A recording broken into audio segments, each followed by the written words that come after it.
I stood in the marble lobby of our downtown office building, feeling like the floor had just dissolved beneath my feet. 35 years of marriage, and in one sentence, everything I thought I knew became a lie. My husband stood there in his expensive suit, the one I'd helped him pick out last month, and looked at me with eyes that belonged to a stranger. "She is prettier than you," he said. Not in anger, not an apology. Just a fact, delivered like he was reading the weather report. The woman beside him, maybe 30 years old, smiled at me, not cruelly, almost with pity. That was worse. I remember the sound of my heels clicking on that polished floor as I walked away, the echo bouncing off walls that suddenly felt like they belonged to someone else's life. My hands were shaking so badly I couldn't find my car keys in my purse. A security guard asked if I was okay. I lied and said I was fine, but I wasn't fine. I was falling apart in a building my own intelligence had helped design, my own work had helped pay for, watching my entire existence unravel because of 5 words that kept repeating in my head like a poison prayer. How do you rebuild yourself when the person who promised to stand beside you decides you're no longer worth standing next to? How do you fight back when your enemy has already convinced the world he's the victim? And what happens when you realize that the woman you used to be, the one who stayed quiet and smiled through everything, is gone forever? If you're enjoying this story, hit that subscribe button, drop a like, and tell me where you're watching from. Just a reminder, this is a fictional dramatization for entertainment only. It's not professional legal, medical, or financial advice. Viewer discretion is advised. Enjoy the rest of the video. I met Richard when I was 23 years old, fresh out of a state university with a degree in business administration and dreams bigger than my budget. He was 28, working as an associate at a mid-level consulting firm, ambitious, but still humble enough to hold doors and remember your coffee order. We met at a charity fundraiser in the community center downtown. I was there representing the nonprofit I worked for, trying to stretch a tiny budget into something that looked like hope. He was there networking, working the room with that easy charm that made people want to trust him. When he introduced himself, he didn't talk about himself. He asked me about my work. He listened. That was rare then. It's even rarer now. We dated for 2 years before he proposed in that small Italian restaurant on 5th Street, the one that's not there anymore. Everything changes eventually. I should have remembered that. Those early years were good. Not perfect, because nothing real ever is, but good. We lived in a modest apartment on the west side, the kind with thin walls and a parking lot that flooded when it rained. We both worked long hours. I moved into corporate human resources, climbing slowly but steadily. Richard moved into venture capital, and that's where everything started to shift. He had a gift for seeing potential in failing businesses, for spotting value where others saw only risk. People started listening to him. Investors started trusting him with their money. We bought our first house when I was 29, a small colonial in a good school district, even though we didn't have kids yet. We were building something together, or at least that's what I thought. My mother, before she passed, told me once that marriage is a garden. You both have to tend it or weeds take over. I remember laughing at the time, thinking it was old-fashioned advice. I don't laugh anymore, but lately I'd started noticing things, small things at first. Richard coming home later, always with a reasonable explanation. Board meetings, client dinners, emergency calls from investors in other time zones. His phone face down on the counter when it used to sit face up. Passwords changed on accounts we used to share. I told myself I was being paranoid. Marriage at 58 isn't like marriage at 23. People need space. People get busy. I focused on my own work, managing a team of 15 at a healthcare consulting firm, juggling deadlines and performance reviews, and the slow grind of corporate life. I didn't push. I didn't ask questions I was afraid to hear answered. That was my first mistake. Silence is never neutral. It's always a choice, and it always costs something. Then came the anniversary dinner. 35 years. We had reservations at the Riverside Grill, the expensive place with white tablecloths and a view of the water. I bought a new dress, navy blue, elegant but not trying too hard. I even got my hair done at that salon downtown, the one that charges twice what I'd normally pay. I wanted to feel beautiful. I wanted him to remember why he chose me all those years ago. He was late. 20 minutes, then 40.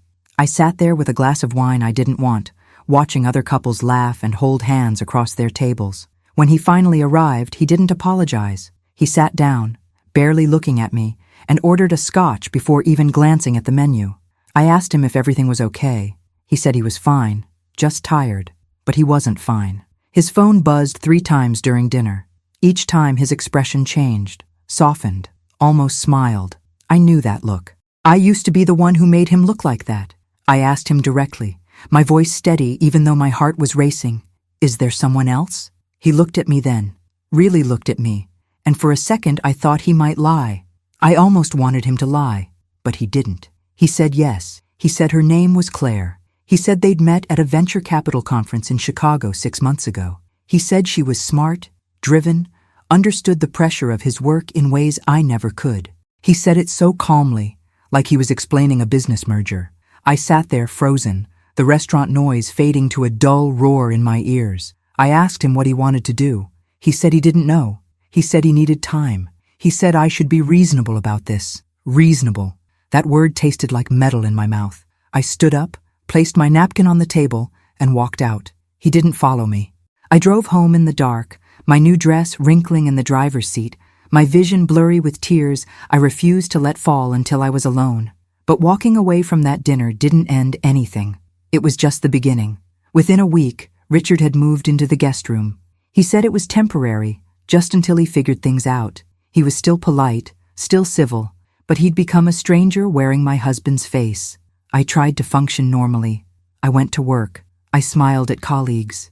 I approved vacation requests and reviewed hiring proposals and sat through budget meetings where everyone argued about health insurance costs and 401k matching percentages. But at night, I'd lie in our bed, alone, staring at the ceiling and wondering how I'd become so easy to discard. My best friend Susan called me every evening. She'd been through a divorce 10 years ago. She told me to get a lawyer. She told me to protect myself. I wasn't ready yet. I still thought maybe we could fix this. That was my second mistake. Hope, when it's misplaced, is just another word for denial. Then the real blow came. It was a Thursday morning, I remember, because Thursdays I always had an 8 o'clock team meeting. I was in the kitchen making coffee, still in my bathrobe, when Richard came downstairs, already dressed in a suit. He poured himself coffee without looking at me, and then he said it. The words that would change everything. He said he'd been thinking. He said the house was too big for one person. He said it made financial sense to sell, split the equity, start fresh. I stared at him, the coffee pot still in my hand. This house, the one we'd lived in for 26 years, the one where we'd hosted Thanksgiving dinners and birthday parties and quiet Sunday mornings reading the newspaper, the one I'd painted and renovated and turned into a home while he was busy building his career. He wanted to sell it like it was just an asset on a spreadsheet. I asked him if he was serious. He said real estate values were high right now. We could both walk away with substantial equity, enough for down payments on separate properties. He'd already talked to a realtor. He had comps printed out in his briefcase. That's when I realized this wasn't a midlife crisis. This wasn't confusion or temporary insanity. This was calculated. He'd been planning this. And worse, he expected me to cooperate, to smile and sign papers and dissolve 3.5 decades like we were closing a business deal. Something inside me shifted in that moment. The part of me that wanted to save the marriage, that wanted to be understanding and patient, just went quiet. And something colder, sharper, took its place. I told him I needed time to think about it. He said we had 30 days. The realtor wanted to list by the end of the month to catch the spring market. 30 days. Like that was plenty of time to dismantle a life. But there was something else he'd said, almost casually, as he picked up his briefcase to leave for work. He mentioned that Claire had been helping him think through the financial side of things. Claire, the 30-year-old venture capitalist who understood his work so much better than I did. Claire, who apparently had opinions about our house, our equity, our future. That's when the anger started. Not the hot, explosive kind. The cold, clear kind that makes you see things you'd been deliberately ignoring. I spent that entire day at work barely functioning, my mind racing through everything I knew about our financial situation. And I realized something that should have been obvious years ago. Richard's success hadn't come from nowhere. Yes, he was talented. Yes, he worked hard. But I'd been there from the beginning. I'd been the one who proofread his first big pitch deck at 2 a.m. I'd been the one who introduced him to Marcus Chen, the investor who gave him his first major backing.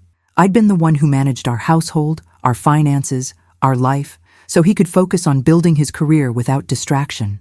I'd been the infrastructure, the foundation, and he was about to demolish me like I was just another outdated building standing in the way of his next big project. That night, I did something I hadn't done in years. I went into Richard's home office. He was at some networking event downtown, wouldn't be back until late.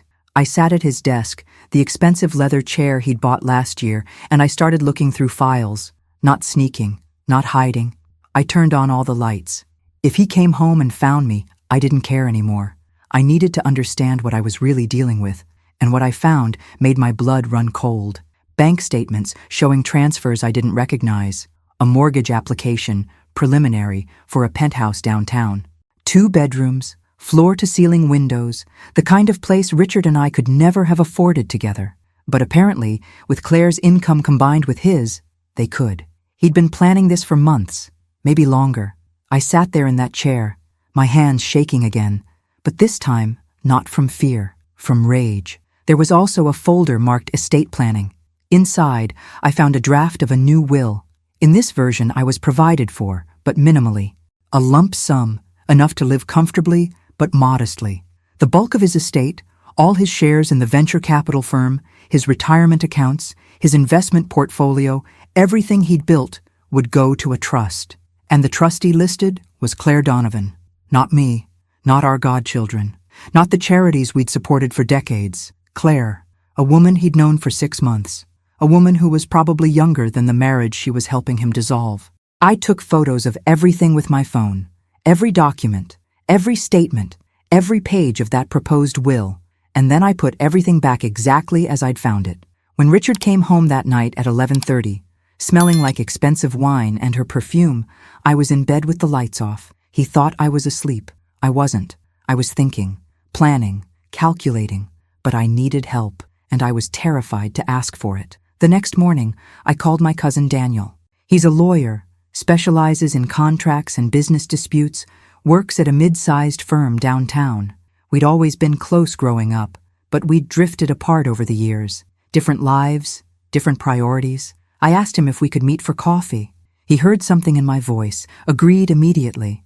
We met at a diner near his office, one of those old places with vinyl booths and waitresses who've worked there for 30 years. I slid into the booth across from him, and before he could even order, I started crying. Right there in public, something I never do. All the fear and humiliation and rage just poured out. He handed me napkins, waited until I could breathe again, and then he asked me what happened. I told him everything. The affair, the house, the will, the calculated timeline, the woman who was prettier than me. When I finished, Daniel was quiet for a long moment. Then he said something I'll never forget. He said, "Helena, you're one of the smartest people I know. You built half of what he has. Don't let him rewrite history just because he's bored with the ending." But I pushed him away at first. I told him I just needed someone to talk to, not a lawyer. I wasn't ready for divorce. I still thought maybe if Richard saw how much he was hurting me, he'd come to his senses. Daniel looked at me across that diner table, his expression sad, but firm. He said, "Helena, he's already hired a lawyer. I guarantee it. You need to protect yourself." I shook my head. I said I couldn't think about that yet. It felt too final, too much like giving up. Daniel reached across the table and squeezed my hand. He said, "Okay, but when you're ready, call me, day or night." I promised I would, but I wasn't ready. Not yet. I still had hope, that stupid, stubborn hope that refuses to die even when it should. The rumors started the following week. Small at first. A comment from Richard's assistant when I called his office, a slight chill in her voice. A neighbor who stopped waving when I pulled into the driveway. Then Susan called me, her voice tight with anger. She said people were talking. Richard had apparently told colleagues and friends that I was being difficult about the separation, that he'd tried to be fair, offered me a generous settlement, but I was too emotional to think clearly. He was painting himself as the reasonable one, the patient husband dealing with an unstable wife. I felt sick. He was controlling the narrative before I even knew there was a narrative to control. Susan asked me what I was going to do. I didn't have an answer. I felt paralyzed. Every move seemed wrong. If I stayed quiet, he'd keep spinning his story. If I spoke up, I'd look bitter and vengeful. Either way, I lost. Then came the financial pressure. Richard informed me, via email, not even a conversation, just a cold corporate email, that he'd be reducing his contributions to our household account. He said since we were separating, it made sense to separate finances too. He'd continue covering the mortgage for now, but everything else, groceries, utilities, my car payment, would be my responsibility. I stared at that email on my phone screen, reading it 3 times to make sure I understood correctly. He was cutting me off, financially strangling me, forcing me to either agree to his terms or watch my savings drain away covering expenses we used to share. It was brilliant, in a cruel sort of way. He knew I made good money, but not enough to comfortably cover everything alone. He knew I'd start feeling the squeeze within a couple of months. He knew pressure changes people, makes them desperate, makes them agree to things they wouldn't otherwise consider. He was betting I'd crack. He was betting I'd take whatever deal he offered just to end the stress. That night, I made a decision. I called Daniel back. I said I was ready. I needed a lawyer. Not him, because he did business law, not family law. But he knew people. He said he'd make some calls. Within 2 days, I had a meeting scheduled with Patricia Moreno, a divorce attorney with 25 years of experience and a reputation for being absolutely ruthless when necessary. I met her in her office downtown, a place with bookshelves full of legal texts and a view that overlooked the courthouse. She listened to my story without interrupting, taking notes in a leather portfolio. When I finished, she looked at me and said something that changed my entire perspective. She said, "Helena, your husband thinks he's playing chess while you're still trying to be nice. Stop being nice. Start playing chess." I asked her what she meant. She said, "First, we document everything. Every asset, every account, every investment. Second, we figure out what you contributed to his success. Not just emotionally, but tangibly. Did you invest money early on? Did you make introductions that led to deals? Did you give up career opportunities to support his? Third, we find out exactly who Claire Donovan is and what her role has really been. Because if she's been advising him on how to minimize your settlement while positioning herself to benefit, that's a problem. A big one." I left that meeting feeling something I hadn't felt in weeks. Not hope, exactly, but clarity, purpose. I spent the next week gathering documents, bank statements going back 10 years, tax returns, investment portfolios, property deeds. I found my old calendars, the paper ones I kept before everything went digital, showing all the times I'd traveled with Richard to investor meetings, all the dinners I'd hosted where deals were made over my cooking, all the conferences where I'd networked on his behalf because he was too busy to make small talk. I found emails from years ago where I'd introduced him to key contacts, vouched for his character, opened doors he couldn't open alone. I documented everything. Patricia had been right. This wasn't just about a marriage ending. This was about making sure I wasn't erased from my own history. But then something strange happened. Richard suddenly wanted to talk. He suggested dinner, neutral territory, a quiet restaurant where we could discuss things calmly. I almost said no, but Patricia advised me to go. She said, "Listen to what he offers. Don't agree to anything, but gather information." So I went. He was already there when I arrived, sitting at a corner table, looking tired in a way I hadn't seen before. For a moment, just a moment, I felt a flicker of the old tenderness. This was the man I'd loved for 35 years, the man I'd built a life with. But then he started talking, and the flicker died. He said he'd been thinking. He said maybe selling the house was too drastic. Maybe we could work out an arrangement where I stayed there for now, and we'd revisit the situation in a year or 2. He said he still cared about me. He said he didn't want this to be ugly. He reached across the table like he might take my hand. I pulled back. I asked him what changed. Why the sudden kindness after weeks of cold calculation? He hesitated. Then he admitted his partners at the firm had expressed concern. Apparently, someone had mentioned that messy divorces can affect business relationships. Investors get nervous when key partners have chaotic personal lives. It raises questions about judgment, stability. Richard needed to look like the good guy, not just for his reputation, but for his business. That's why he wanted to settle quickly and quietly. That's why he was suddenly willing to negotiate. Not because he'd rediscovered his love for me, because I'd become a liability he needed to manage. I sat there, looking at this man I thought I knew, and realized I didn't know him at all. Maybe I never had. I told him I'd think about his offer. He smiled, relieved. He thought he'd won. He thought I was going to roll over. He had no idea what was coming, but there was a cost to his offer. It came with conditions. He wanted me to sign a preliminary agreement that night. Not the final divorce papers, just something that outlined the basics. I'd get the house for 2 years, then we'd sell and split the equity. I'd get a portion of his retirement accounts, but not the business assets. No claim to his shares in the venture capital firm, no access to future profits. And I'd agree not to disparage him publicly or professionally. A gag order, essentially. He had the document right there in his briefcase. He slid it across the table, along with a pen. He said his lawyer had drawn it up. It was fair. It was reasonable. All I had to do was sign. My hands itched to grab that paper and tear it into pieces, but I didn't. I picked it up, scanned it quickly, and said I needed my attorney to review it first. Richard's expression hardened. He said he was trying to do this the easy way. He said if I made this complicated, it would get expensive and messy for both of us. I stood up from the table, leaving the document and the pen right where he'd placed them.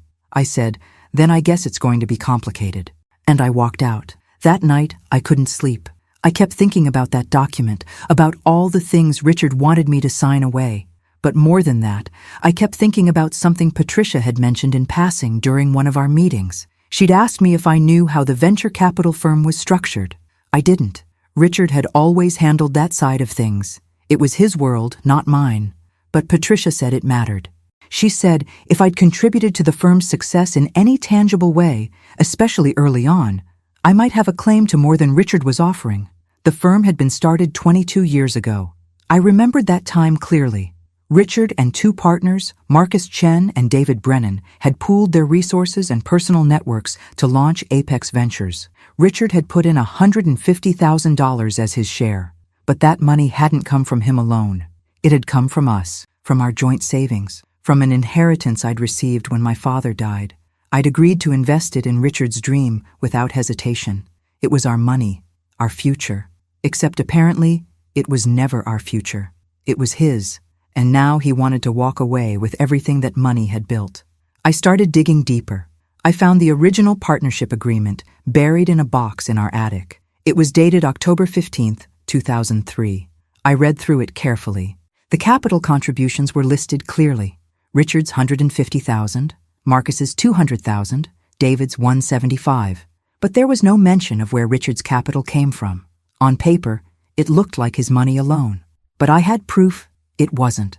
I had bank statements from that time showing the transfer from my inheritance account into our joint account and then into the business. I had emails between me and Richard discussing the investment, where I'd explicitly said I believed in him and wanted to support the launch. I had a canceled check with my signature on it. This changed everything. I wasn't just a wife who'd supported her husband emotionally.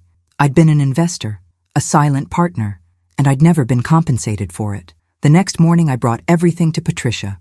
She spread the documents across her conference table, reading through them with increasing focus. When she looked up at me, there was something fierce in her expression.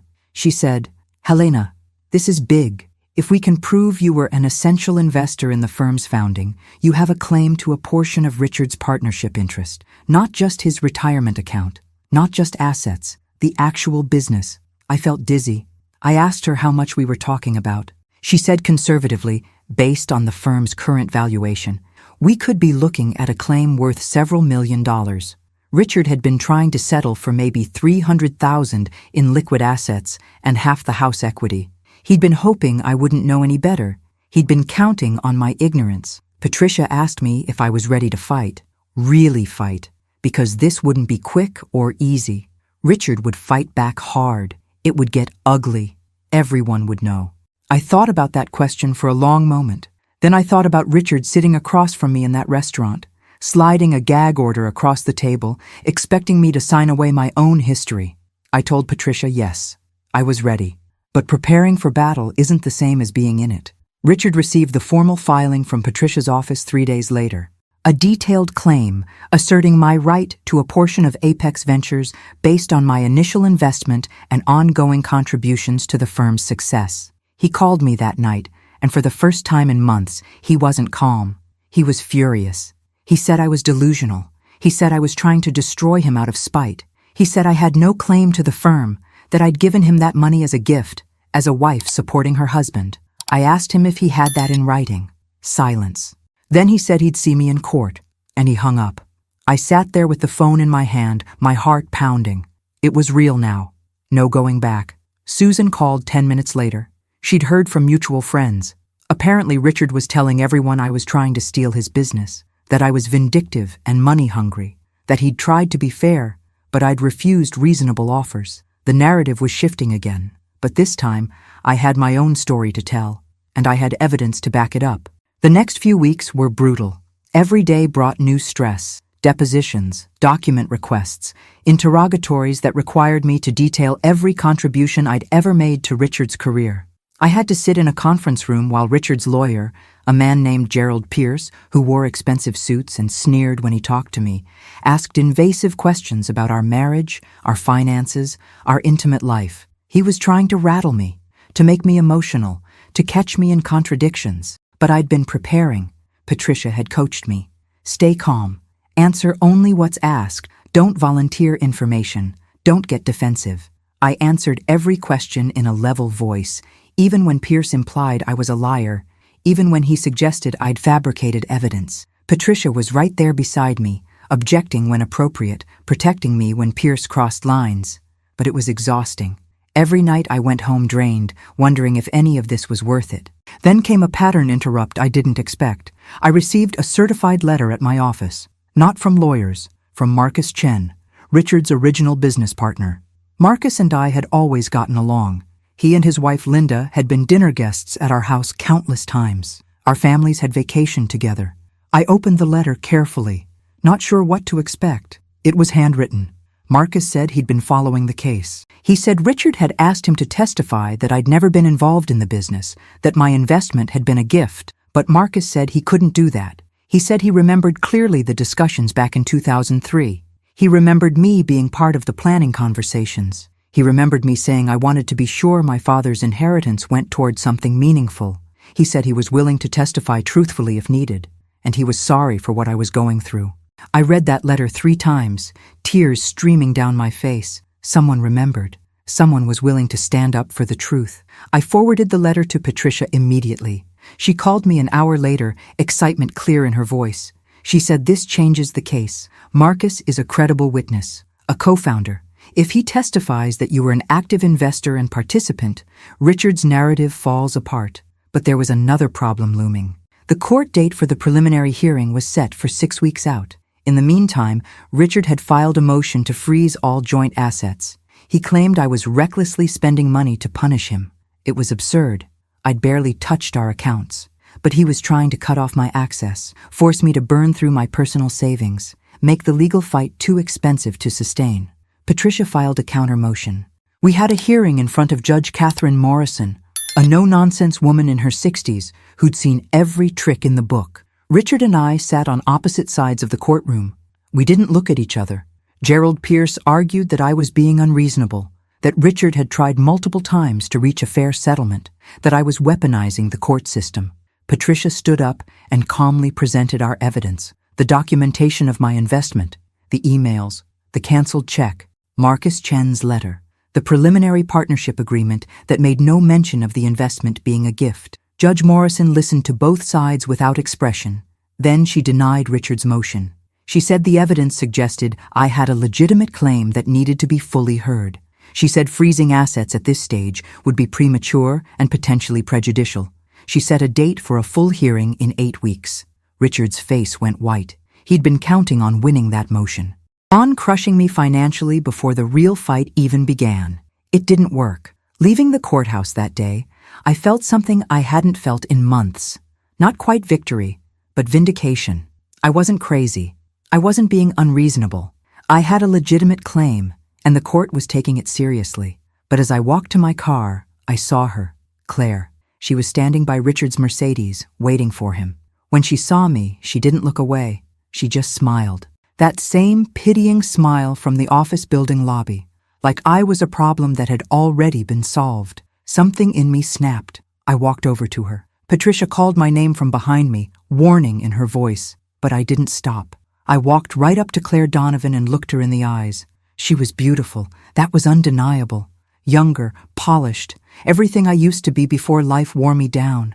I wanted to say something cutting, something that would hurt her the way she'd hurt me. But instead, I just said, "You should know. The firm was built with my money. Everything he's about to lose was never really his to give you." And then I walked away. I heard her say something behind me, but I didn't turn around. I didn't need to. The seed was planted. Let her wonder. Let her question. Let her realize she didn't win a prize. She won a disaster. The weeks leading up to the full hearing were the hardest of my life. Richard escalated his campaign against me. He told our mutual friends I was having a breakdown. He implied I was mentally unstable. Some people believed him. People I'd known for 20 years suddenly stopped returning my calls. I was excluded from a charity board I'd served on for a decade. Someone started a rumor that I'd had an affair, which was completely false, but it spread anyway. Richard was trying to destroy my reputation before I could destroy his. But he made a mistake. He underestimated the people who really knew me. Susan organized a small gathering at her house. Just a handful of women, friends from college and church and neighborhood book clubs. They told me they didn't believe Richard's version of events. They'd seen how he'd changed over the years, how he'd become colder, more arrogant. They'd seen how he treated me in public, the subtle dismissals, the way he talked over me. They believed me, and they were ready to testify if needed. Patricia also found something unexpected. She'd been investigating Claire's background, trying to understand her role in all this. Turns out Claire wasn't just Richard's mistress. She'd been advising him financially for months, using insider information about Apex Ventures to make her own investments. She'd been trading on knowledge that should have been confidential. It wasn't quite illegal, but it was ethically murky, and it suggested she'd been involved in Richard's business decisions much more deeply than anyone knew.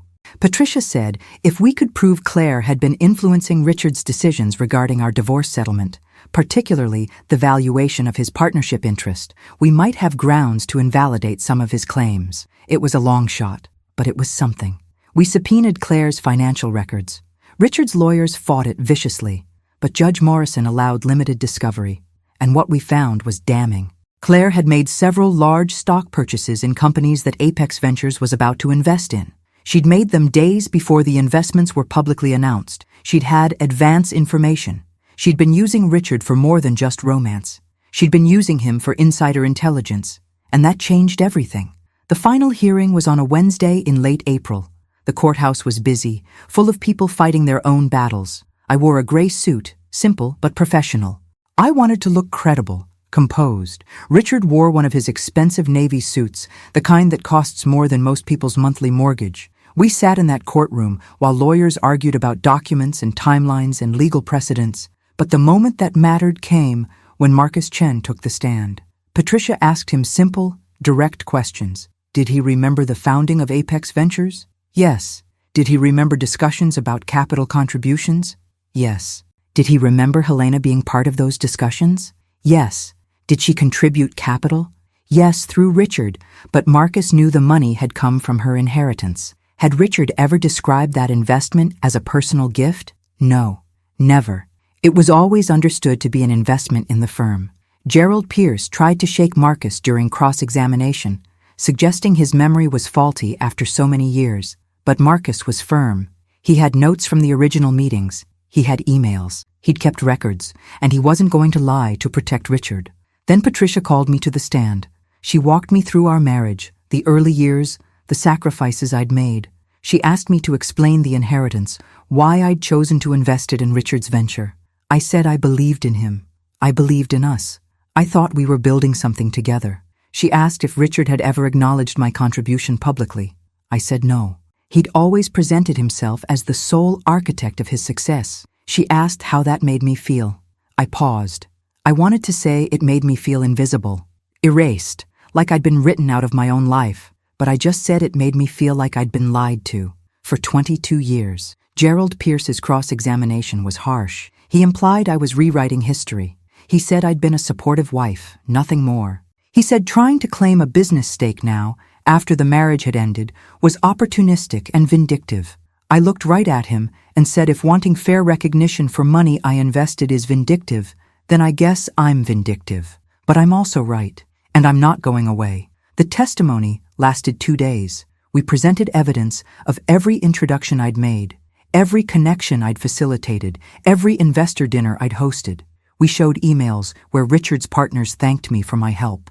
We demonstrated that my social network had directly led to at least 3 major early investments. We proved I'd been more than just a wife in the background. I'd been infrastructure, foundation, the silent partner who got no credit and no compensation. And then Patricia played her final card. She presented the evidence of Claire's trading activity.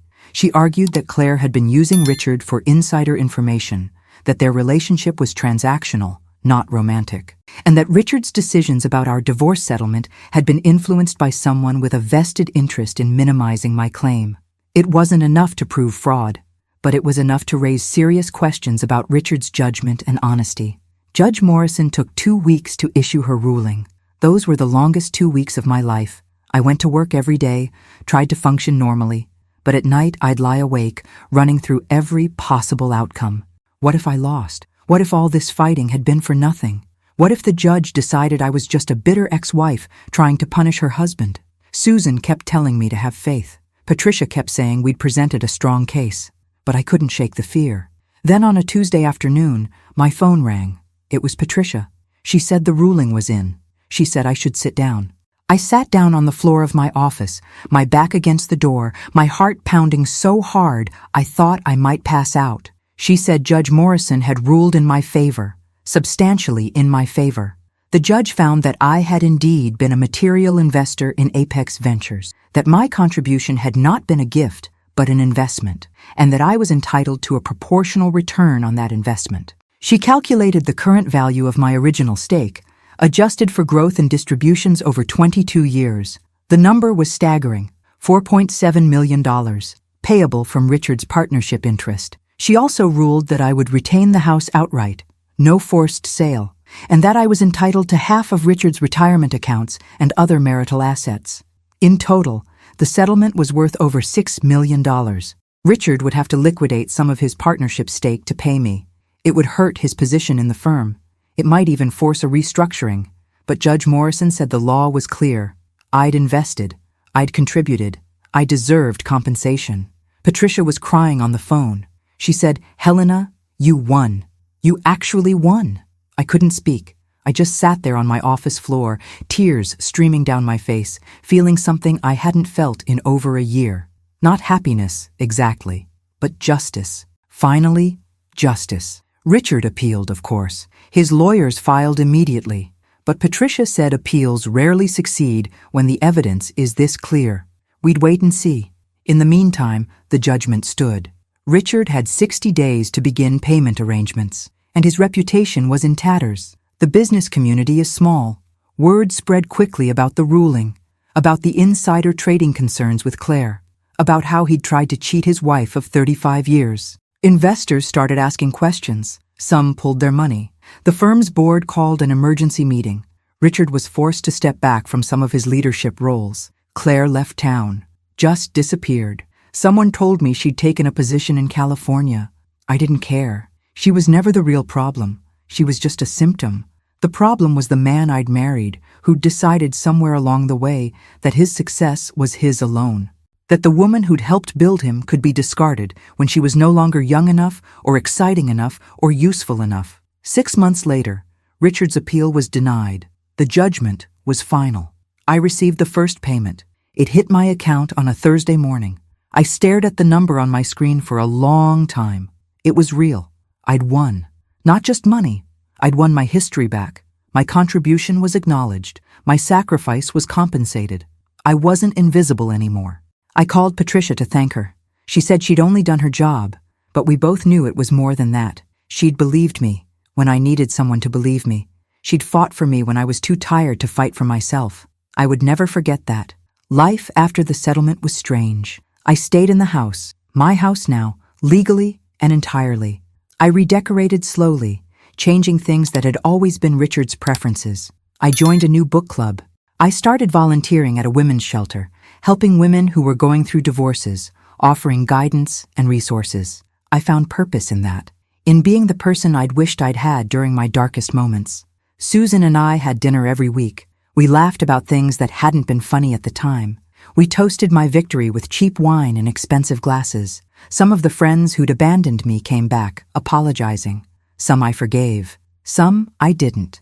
I was learning that forgiveness is a choice, not an obligation. Richard and I don't speak. Sometimes I see him at community events, both of us pretending the other doesn't exist. He looks older now, tired. He's still at the firm, but he's not the golden boy anymore. His reputation never fully recovered. People remember.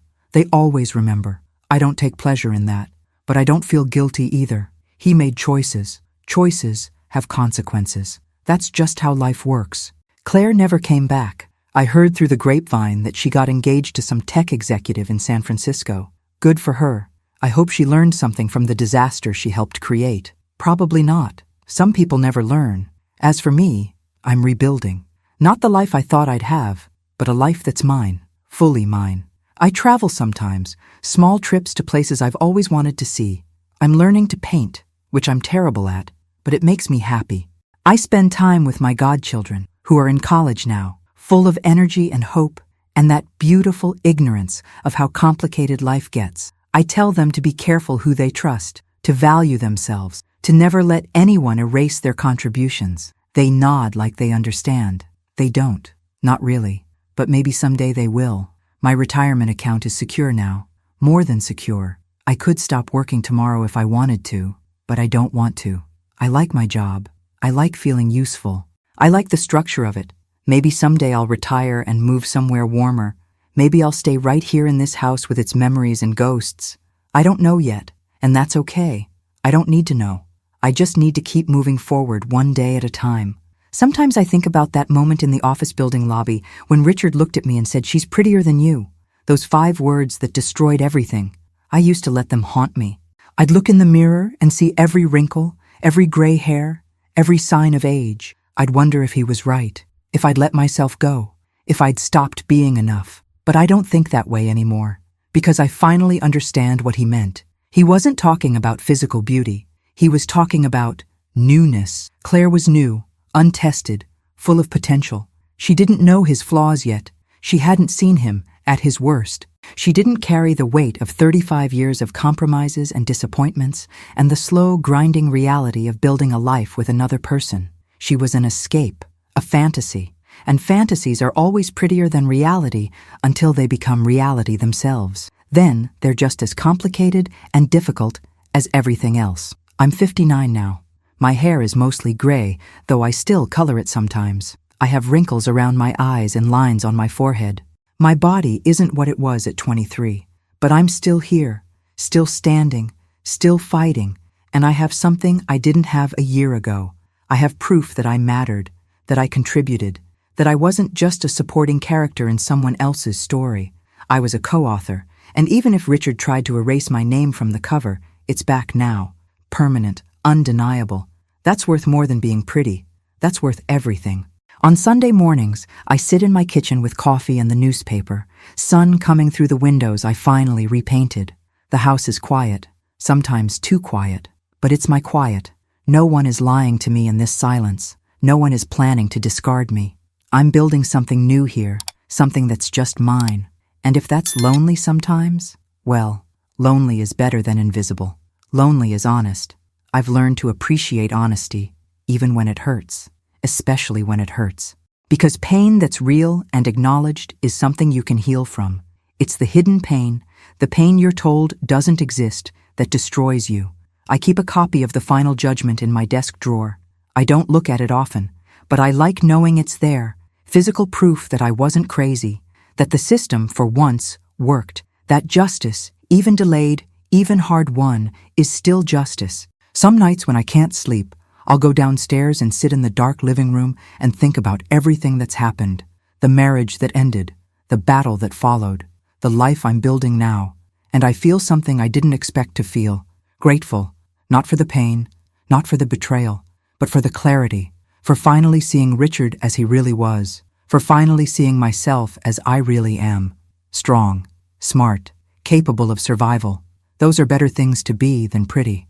Those are things that last. There's a photo on my mantle now. Just one. It's not of Richard. It's of me at my goddaughter's college graduation, standing in front of the university library, sun in my eyes, laughing at something someone said. I look happy in that photo, really happy.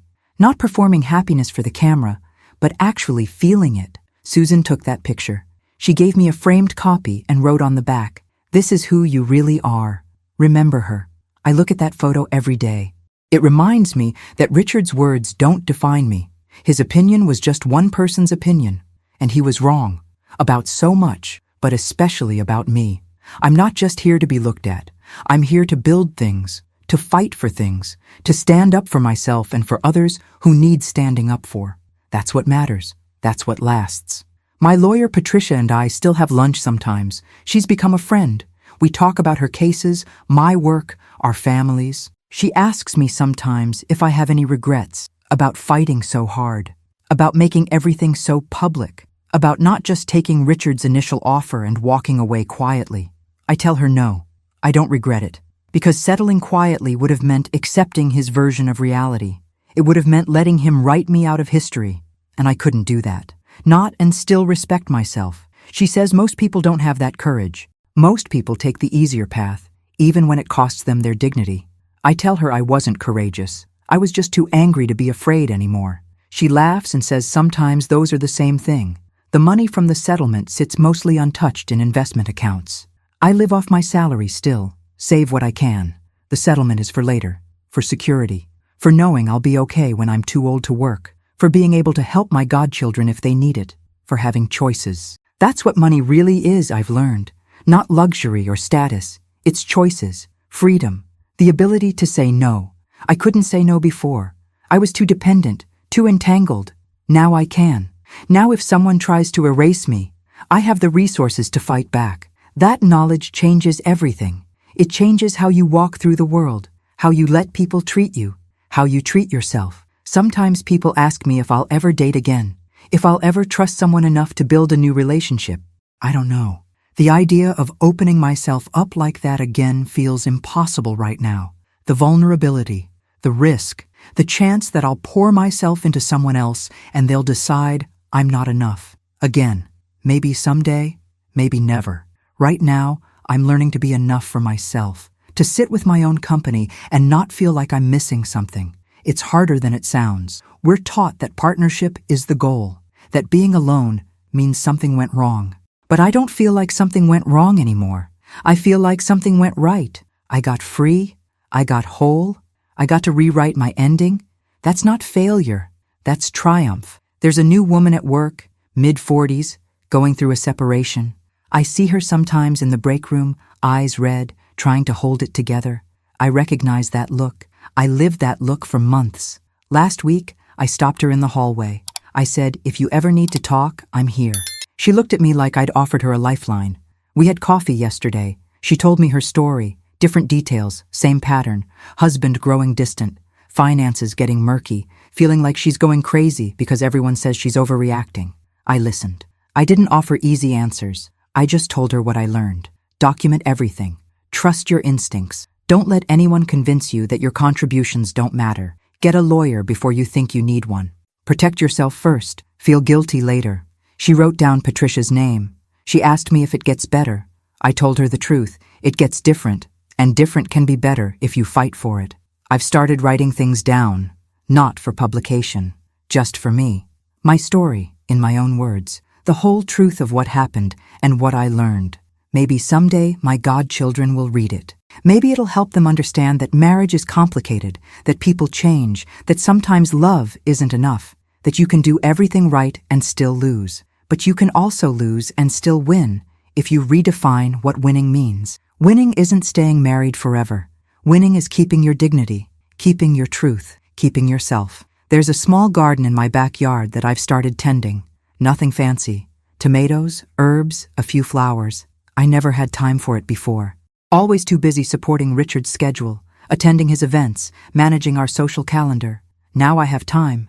I go out there in the evenings after work, pull weeds, water the plants, watch things grow. It's meditative, peaceful.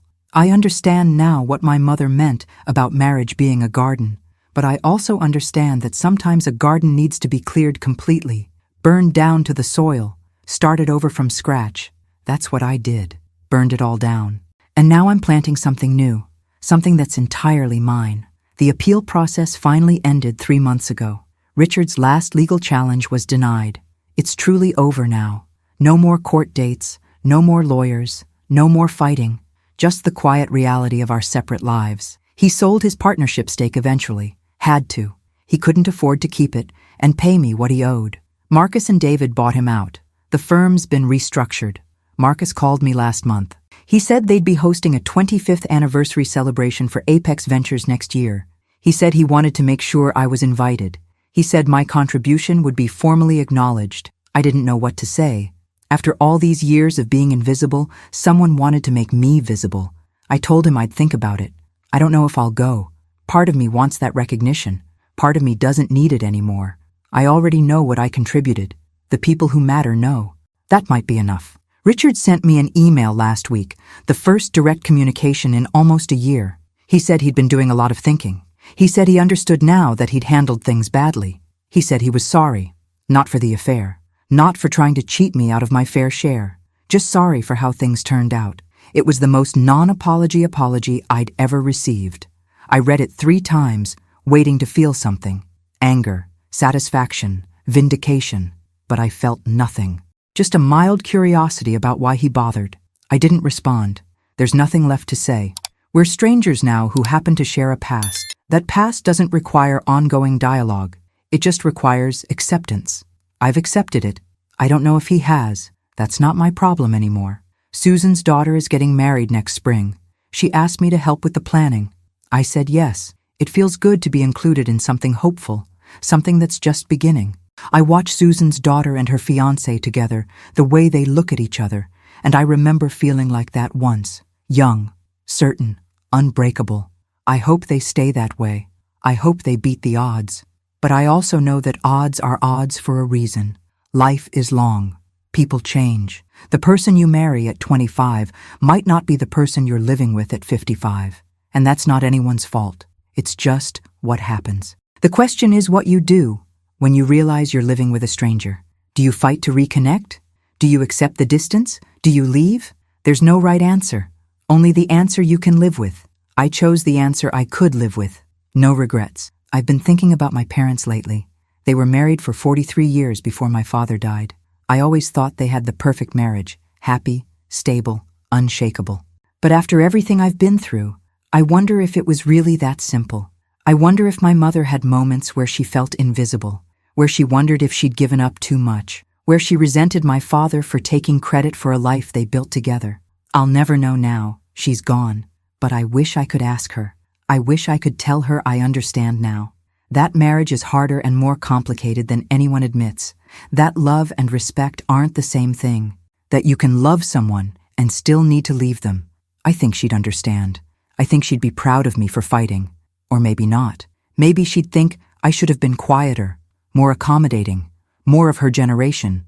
But I'm not her generation. I'm mine. And my generation is learning, slowly, that we don't have to disappear to make room for other people's dreams. The house feels like mine now, not ours, mine. I changed the locks after the settlement, even though Richard had already moved out. It was symbolic more than practical. A line drawn, a boundary enforced. These walls, this space, this sanctuary belongs to me now. I've filled it with things I like, art I chose, books I want to read, furniture that's comfortable rather than impressive. It's smaller than it used to feel, less formal, more lived in. I have friends over now without worrying about whether the house looks perfect. I serve simple food on mismatched plates. I laugh too loud. I play music Richard would have hated. I take up space without apology. This is what freedom looks like. Messy, real, mine. Next month, I'm taking a trip to Maine. Just me. A small coastal town I've always wanted to visit. I booked a bed and breakfast that overlooks the water. I'm bringing books and walking shoes and absolutely no plans. I'm going to sit on the beach and watch the waves and think about nothing. Or everything. Whatever comes. I've never traveled alone before. It feels both terrifying and exhilarating, like standing at the edge of something new. Richard used to plan all our trips. Where we went, what we did, who we saw. It was always about business connections, or investor relations, or maintaining appearances. This trip is about nothing but me, what I want, what I need, what makes me happy. I'm 59 years old, and I'm finally figuring out who I am when no one else is watching. Better late than never. There's a photo tucked away in that desk drawer with the judgment papers. It's from our wedding day. Richard and me, young and hopeful, and so sure we had it all figured out. I look at it sometimes and try to remember what I was thinking that day, what I believed about love and forever and the future stretching out before us like an open road. I can't quite reach that girl anymore. She's too far away, too naive, too trusting. Part of me mourns her.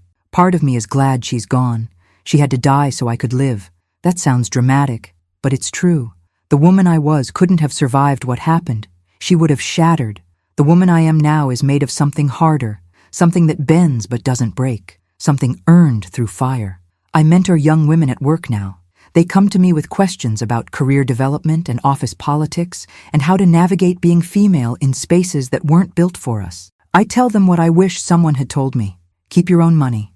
Keep your own credit. Keep your own network. Don't ever make yourself so dependent on another person that losing them means losing yourself. Build a life that's yours first, shared second. Love fully, but protect yourself completely. They listen. Some of them think I'm cynical. Some of them think I'm wise. I'm probably both. Experience has a way of making you both harder and softer at the same time. Harder in your boundaries, softer in your compassion. I wouldn't change it. This version of me is the best version I've ever been. The settlement money has done something unexpected. It's made me braver. I speak up more at work. I push back when I disagree. I advocate for myself without apologizing. I don't worry as much about being liked. When you have resources, when you have security, you have freedom. Freedom to be honest, freedom to be difficult, freedom to be yourself without performing constant accommodation. I'm not trying to be difficult, but I'm not trying to be easy either. I'm just trying to be real. And sometimes, real is uncomfortable for other people. Not for me. Not anymore. Sunday mornings are my favorite now. I wake up without an alarm. Make coffee the way I like it, strong and dark. I sit in the sunroom Richard never wanted to build but I insisted on, back when I still had some say in household decisions. The light comes in golden and warm. I read, I think, I plan my week. I exist without explanation or justification. These quiet hours are sacred. They're mine. No one can take them. No one can diminish them. No one can tell me I'm being selfish for wanting them. This is what the other side looks like. The after. It's not what I thought my life would be, but it's real. It's honest. It's earned. And it's enough. There's a young couple that moved in next door last month. They remind me of Richard and me 35 years ago. Ambitious, busy, building something together. I see them leave for work in the morning, both in business clothes, coffee mugs in hand. I see them come home tired at night. Sometimes I hear them laughing through the walls. Sometimes I hear them arguing. I don't judge. I just recognize. They're at the beginning of the story. I'm somewhere in the middle building a new chapter. I hope their story is different than mine. I hope they make it. But if they don't, I hope they fight for themselves the way I learned to fight for myself. That's all any of us can do. Show up, try. And when trying isn't enough, know when to walk away with your head high. I found something in the attic last week. An old box of letters Richard and I wrote to each other when we were dating. Back when he worked in one city and I worked in another, and we'd send actual handwritten letters because long-distance calls were expensive and email didn't exist yet. I sat on the attic floor and read through them. His handwriting, his words, the man he used to be, or at least the man he presented himself as. He wrote about building a future together, about partnership, about mutual respect, about dreams we'd chase side by side. I don't think he was lying then. I think he meant it. But people change. Ambition changes people. Success changes people. And somewhere along the way, the man who wrote those letters became the man who looked at me in that office lobby and said, "She's prettier than you." I could be angry about that, about the loss of who he was, but mostly, I just feel sad for both of us, for what we built and what we destroyed, for the love that curdled into indifference. I put the letters back in the box. I didn't throw them away. They're part of my history. But they're not my present. They're not my future. They're just evidence that once, a long time ago, two people tried. Marcus called yesterday. He said the board has officially voted to recognize founding investors at next year's celebration. He said my name would be included in the anniversary materials. He said it was the right thing to do. I thanked him. I meant it. Recognition matters. Being seen matters. Even 25 years late, it matters. I told him I'd be there. I'll walk into that event with my head high. I'll smile for photos. I'll accept acknowledgement for what I contributed. And then I'll leave and go back to my real life, the life I'm building now, the one that doesn't need external validation to feel real. Thanks for watching until the end. If this story touched you, please subscribe and give this video a thumbs up. As a final reminder, this was a fictional dramatization for entertainment purposes only and does not constitute legal, medical, or financial advice. I'd love to hear your thoughts in the comments. I'll see you in the next story.